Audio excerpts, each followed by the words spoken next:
제78화 3차 고려 거란전쟁의 영웅 강감찬. 강감찬의 귀주 대첩은 을지문덕의 살수 대첩, 이순신의 한산도 대첩과 함께 자랑스러운 3대 대첩의 하나입니다. 손진태는 귀주 대첩을 고구려가 수 당을 격파한 이후로 처음 보는 승리였다라고 감탄하였습니다. 이를 기념하여 강감찬 함으로 명명된 해군 청해부대 소속의 4,400톤급 함정은 2012년 소말리아 해적에게 납치된 제미니호 피랍선원 구출 작전을 성공적으로 수행하기도 하였습니다. 하지만 강감찬의 명성에 비하여 강감찬이 젊은 시절에 관한 기초 사료는 너무나 부족한 것이 사실이고, 귀주대첩 이후 강감찬에 관한 민중들의 존경심은 흘러넘쳐서 다양한 내용이 설화들이 전승되어 신비화되어 갔던 것 또한 우리 역사의 한 부분이었다고 보여집니다. 거란의 대외 원정 방법은 모두 세 가지인데, 1차처럼 현지 지방관 소선령이 현지 병력으로 공격하는 경우와 2차처럼 황제가 직접 친정하는 경우, 3차처럼 도통을 원정군 책임자로 임명하는 경우입니다. 거란 성종은 2차 친정 당시 고려 현종이 친조 약속을 명분으로 귀환하였으나 현종이 이를 미루자 1차 침공 이후 고려가 차지한 강동 6주의 반환을 거듭 요구하였습니다. 3차 이전인 1014년 6월 거란 성종은 장인인 소정렬을 도통으로 고려를 침공하였지만 흥화진 장군 정신용은 이들을 격퇴시켰습니다. 이후에도 야율 행평을 고려에 보내 강동 6주 환수를 요구했으나 고려는 그를 억류시키는 강경한 태도를 보였습니다. 1015년, 1017년 거란은 고려를 공격하였으나 성과 없이 퇴각하였습니다. 마침내 거란은 3차 침략에 나서 1018년 10월 28일 소비압을 도통으로, 소허열을 부통으로, 동경유수 야율 8가를 도감으로 10만 대군으로 공격을 시작하였습니다. 이에 고려는 서북면 행영도통사 강감찬을 상원수로, 대장군 강민첨을 부원수로 하여 20만 8,300명의 군사로 대응하였습니다. 소비압은 2차전을 교훈삼아 성곽 공략 대신 속전속결로 개경으로 진격하였습니다. 강감찬은 안주에서 대기하다가 흥화진으로 가서 정예기병 1만 2천을 산기슭에 매복시켰습니다. 삼교천 전투에서 강감찬은 큰 새끼줄로 쇠가죽을 꿰어 성 동쪽의 강물을 막아두었다가 때를 맞춰 물을 일시에 내려보낸과 동시에 병사들을 공격시켜 큰 전과를 거두었습니다. 하지만 실전 경험이 풍부한 소비압은 거란군이 입은 피해에 아랑곳하지 않고 기병대의 우수한 기동력을 활용하여 현종에 있는 개경을 목표로 계속 진군하였습니다.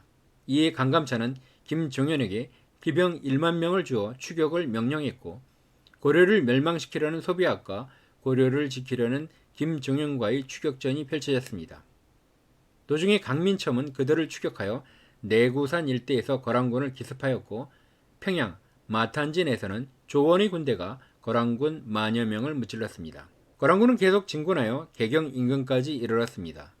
현종은 백성들을 성내로 옮기고 청야 전술을 시작하였습니다. 소비압은 철수하는 척하면서 몰래 기병 척후대 300명을 침투시켰지만 현종은 100여 명을 출동시켜 그들을 제거하였습니다. 거란군은 특유의 현지 조달 방식인 타초국에 심각한 차질이 벌어지면서 현종과 개경 백성들이 결사항전 및 김정현의 추격 기병대의 위협을 느끼었고, 소비압은 결국 퇴각을 결정하였습니다. 퇴각하던 거란군은 도주 도중 귀주성 앞 평원에서 드디어 강감찬의 군대와 대결하게 되었습니다. 고려사 저료에는 거란 군사가 귀주를 지나니 강감찬 등이 동쪽 들에서 맞아 크게 싸웠는데 양편의 군사가 서로 버티어 승패가 결정되지 않았다.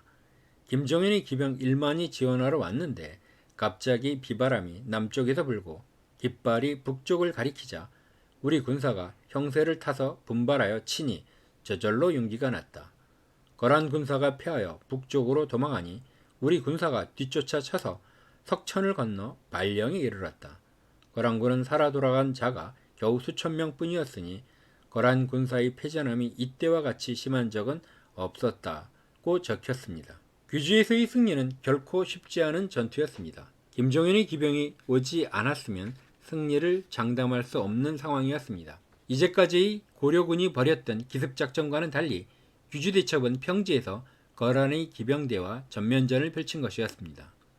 귀주에서 벌인 전면전은 사실 많은 기병을 보유한 거란군에 대응하는 방법으로는 결코 합당한 전술은 아니었지만 강감찬이 고려군 20만과 싸우던 거란군은 마침 개경에서 출발한 김종현의 1만 기병이 가세하면서 전세가 뒤집혔습니다. 거란의 정예 기병들은 뒤에서 돌진하는 김종현의 기병들에게 크게 동요하며 분쇄되어 전멸에 가까운 피해를 입게 되었습니다. 추가적으로 고려사 열전 강민첨전을 보면 문종의 주기조서의 내용에 현종 9년 병부상서 지중추원사 강민첨이 적군을 맹렬히 공격하여 발령 벌판에서 대승을 거두니 라고 기록되었는데 발령은 귀주 북방 30리에 위치한 곳으로 귀주 대첩에 강민첨이 공도 컸던 것으로 보입니다. 전쟁에서 승리한 강감찬에게 현종은 파격적인 대접을 하였습니다. 왕이 영파역에서 친히 강감찬을 맞이하여 음악을 갖추어 잔치를 베풀고 장사들에게 물품을 내려주었다. 왕이 금화 8가지를 친히 강감찬이 머리에 꽂아두고 오른손으로 금술잔을 들고 왼손으로 친히 강감찬이 손을 잡고 감탄하기를 마지 않으니 강감찬이 엎드려 절하면서 감히 받지 못하였다. 강감찬이 현종의 총애를 한몸에 받았다는 것을 알 수 있습니다. 귀주 대첩 이후 고려와 거란과의 관계는 잠잠해집니다. 고려는 거란의 침략 의지를 꺾었고 거란도 고려의 실력을 인정하게 되었으므로 크게 문제될 상황은 존재하지 않았습니다. 강감찬이 귀주 대첩 이후 은퇴를 결심하였으나 고려사 자료에는 강감찬이 표문을 올려 퇴직하기를 청하니 윤호하지 않고 안석과 지팡이를 내려주었다고 기록되었습니다. 역사적으로 신라의 김유신, 고려조에서도 최충원 등만이 이런 예우를 받았습니다. 당시 72세의 강감찬에게 의자인 안석과 지팡이인 궤장을 내려준 것은 예우 차원에서 당연한 것으로 볼 수 있습니다. 이후 강감찬이 거듭 퇴직을 청하자 현종은 허락하고 시급 500호를 봉하였다고 합니다. 현종 20년에는 완성된 나성의 규모가 나타나는 점에서 현종 원년에 강감찬이 제안한 나성 축조가 이때 완성되었던 것으로 보여집니다. 이 시기에 여진족에 의한 고려 침략이 빈번해지자 현종은 다시 강감찬을 찾았고 1030년 강감찬이 문화슈중이 되는 것도 이와 관련이 있는 것으로 보여지지만 이듬해인 1031년 8월 강감찬은 84세의 나이로 세상을 떠납니다. 강감찬에 관한 정리된 기록은 조선 문종 원년에 완성된 고려사 열전에서 처음 이루어졌습니다. 조선의 태조 이성계는 사관들에게 고려왕조의 역사를 송의 자치통감처럼 편년체로 기록하도록 명하여 태조 4년 정도전 등이 고려국사 37권을 바쳤으나 아직 미비하다며 여러 차례 개정 작업이 진행되었습니다. 태종 때는 하륜이, 세종 때는 유관, 변계량 등이 거듭 수정하였으나 아직 부정확하다고 배포를 금지하였고 다시 김정소, 정인지 등이 수정하여 결국 기전체인 고려사는 조선 건국 60년 만인 문종 원년에, 편년체인 고려사 자료는 문종 2년에 완성되었습니다. 고려사 열전의 강감찬전은 편년체인 고려사 자료의 내용에서 강감찬 부분을 좀 더 강조하는 방식으로 구성되었습니다. 강감찬은 1031년에 84세에 사망하였다는 기록을 근거로 948년에 출생하였음을 알 수 있습니다. 이때는 고려 건국 30년 후이며 강감찬이 붙인 강궁지는 태조 왕건을 도와 사만 벽상공신이 되었다고 기록되었습니다.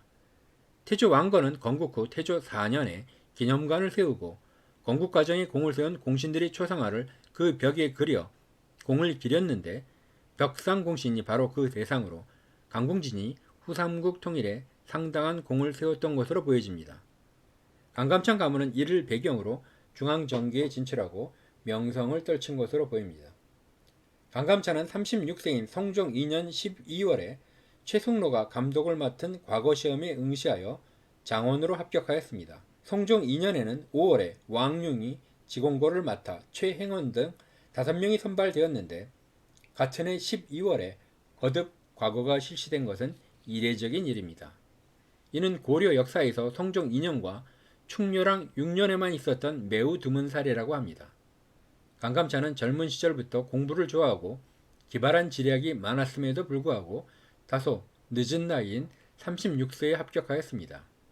당시 과거 합격자들의 나이를 살펴보면 서희가 18세, 최양은 20세, 최충과 이자연은 22세, 유방은은 29세인 것과 비교하면 다소 늦은 나이라는 것을 알 수 있습니다. 이 시험이 특별한 이유는 송정이 친히 시험장에 처음으로 참석하였고 이것이 이후 관례가 되기 시작했다는 것입니다. 조선시대 안정복은 동사 강목에서 왕이 시험장에 참석한 이유를 왕이 자기 사람을 키우려는 의도로 보았고 그 결과 강감찬이 장원으로 선발되었습니다. 하지만 이후 강감찬이 정치활동에 대한 기록이 없는 것은 성종이 생각한 의도가 현실화되지 못하였던 것으로 보여집니다. 강감찬은 현종 즉위년 5월에 61세의 나이로 예부시랑 자격으로 과거시험 감독인 지공고가 되어 안창녕 등 10인을 선발하였습니다. 이 시험에서도 현종이 시험장에 참석한 것은 현종이 인재 선발 과정에서 왕권 강화를 고려하였다고 볼 수 있습니다. 거란의 2차 침입이 일어난 현종 원년 12월에 거란 성종은 직접 40만 대군을 이끌고 침략해 왔습니다. 총사령관이었던 행영도통사 강조가 사로잡히고 연이어 서경 전투에서 패하자 당시 신하들은 거란에게 항복을 주장하였습니다. 고려사 저료에는 지체문이 개경이 와서 서경에서 패전한 사실을 아뢰니 여러 신하들이 항복하기를 의논하였는데 강감찬만은 아뢰기를 오늘날의 일은 죄가 강조에게 있으니 걱정할 것이 아닙니다. 다만 중과 부적이니 마땅히 적의 기세를 피하여 천천히 다시 일어나기를 도모해야 합니다. 라며 왕에게 남쪽으로 피할 것을 권하였다. 현종은 후비와 이부시랑 최충순, 호위병 50여 명과 함께 피난하였다고 기록되었습니다. 현종 즉위년에 강감찬이 나성 축조를 건의하자 왕은 이를 받아들였고 과거 시험관인 지공고에 임명하였으며 대다수 신하들이 항복 의견을 따르지 않고 강감찬의 의견을 쫓아 남쪽으로 피신한 것은 현종과 강감찬의 관계가 매우 긴밀하였음을 알 수 있습니다. 당시 거란 2차 침입에서 강감찬이 보여준 리더십에 대하여는 전쟁 직후 현종 2년 6월에 강감찬을 최측근인 한리막사 승지로 임명하는 기록에서 고려사 기록자는 1010년에 강한 적국이 와서 위급하게 되었을 때 강감찬이 없었더라면 어떻게 나라를 다스렸을지 모르겠다고 높이 평가하였습니다. 특이한 점은 현종 7년 12월에 이부상서 강감찬이 아뢰기를 신이 계령현에 좋은 전지 12결이 있으니 병사들에게 주소서라고 하면서 조정의 일을 헌납했다고 합니다. 강감찬의 토지 헌납은 2년 전에 발생한 김은 최질의 반란과 연관이 있다고 볼 수 있습니다. 김은과 최질은 2차 거란전쟁에서 공을 세워 상장군에 오른 고위 무관들이었습니다. 김은은 강조의 통주 대패 이후 진격하던 거란군을 상대로 완항령에서 싸워 거란군을 퇴각시킨 장소였고 최질은 통주에서 항복을 권유하러 온 노전과 마소를 억류하고 통문을 굳게 닫고 통주를 지킨 공이 뚜렷한 장소였습니다. 목숨을 걸고 싸웠던 최질은 공을 세웠음에도 문관직을 얻지 못하여 불만이 쌓였는데 당시 중추원의 문관인 황보유의와 장연호가 무관들이 영업전을 빼앗자 이에 반발하여 결국 반란을 일으킨 것이었습니다. 이는 거란과의 전쟁이 끝나자마자 중추원에서 군인들이 토지를 자신들이 차지하는 몰상식한 짓을 하였고 현종도 이러한 문관들의 행동을 제지하지 않고 사태를 방치하는 실책을 저질렀습니다. 하지만 이후 고려사 저료 현종 6년 3월 현종은 장락궁에서 여러 신하들에게 잔치를 베풀고 김은과 최질 등 19명을 처형하였습니다. 김은과 최질 등이 조정의 정권을 잡고 문관직을 겸하니 문외한들이 정사를 맡아 조정이 문란해졌고 이에 현종은 잔치를 베풀어 김은 등을 초청한 후에 취한 틈을 타서 병사들로 하여금 기습하여 그들을 죽였다는 것입니다. 현종은 주사란 19명 이외에는 가족들을 한 명도 처형하지 않았고 아들과 동복 형제들을 낙향시키는 선에서 마무리하였습니다. 전임 목종이 강조에게 시해당한 것을 고려한 관대한 처분이라고 할 수 있습니다. 현종은 무관에 대한 예우도 개선하여 전몰자에 대한 대우를 높이고 거란 전쟁에서 공을 세운 군공자 만여 명에게 포상을 주었습니다. 이는 훗날 의종 때 발생한 무신정병과 조선시대 발생한 이모군란에 비교한다면 적절한 조치로 보여집니다. 강감찬이 전지 12결 헌납은 이런 맥락에서 이해되어야 할 사건이었습니다. 현종은 3차 전쟁 직전에 강감찬을 1018년 5월에 서경유수, 10월에는 서북면 행영도통사로 평안도 방면이 군권을 총괄시켰고 12월에는 군 총사령관인 상원수에 임명합니다. 현종은 강감찬을 등용하여 차근차근 전쟁에 대비하고 있음을 알 수 있습니다. 당시 현종은 김훈, 최질의 반란을 통하여 왕권 강화의 필요성을 절감하였고 더더욱 측근 세력인 강감찬을 통하여 군권을 장악해가고 있었습니다. 거란의 1차와 2차 침입 시에 고려 조정은 의견이 분분하였지만 항복론이 대세였습니다. 하지만 1018년에는 현종의 전쟁 결심에 조정 내에서 별다른 반대 의견이 존재하지 않았습니다. 고려가 송해 연호를 사용하면서 거란의 친조 요구를 거부한 것에 고려 내부에 반대 의견이 없었던 것은 주목할 만한 점입니다. 현종은 이부상서 강감찬이 자신의 토지를 병사들에게 나누어 주면서 군인들이 불만을 무마하려고 노력한 점을 감안하면서 강감찬을 통하여 군권을 장악하고 국론을 통합시킨 것으로 볼 수 있습니다. 삼국지에서 적벽대전 시 오나라 손권은 조조가 쳐들어오자 신하들의 의견을 물었습니다. 신하들이 대표자인 장소는 항복을 주장하고 노숙만이 조조에게 항복하면 손권의 미래는 없다며 항전을 주장합니다. 전쟁이 끝난 후 손권은 황제 즉위식에서 장소의 말을 들었더라면 오늘날 황제 손권은 없었을 것이라며 장소를 모욕 주면서 노숙을 그리워합니다. 현종에게 강감찬은 신하들 가운데 항복을 반대한 유일한 신하였던 것이었습니다.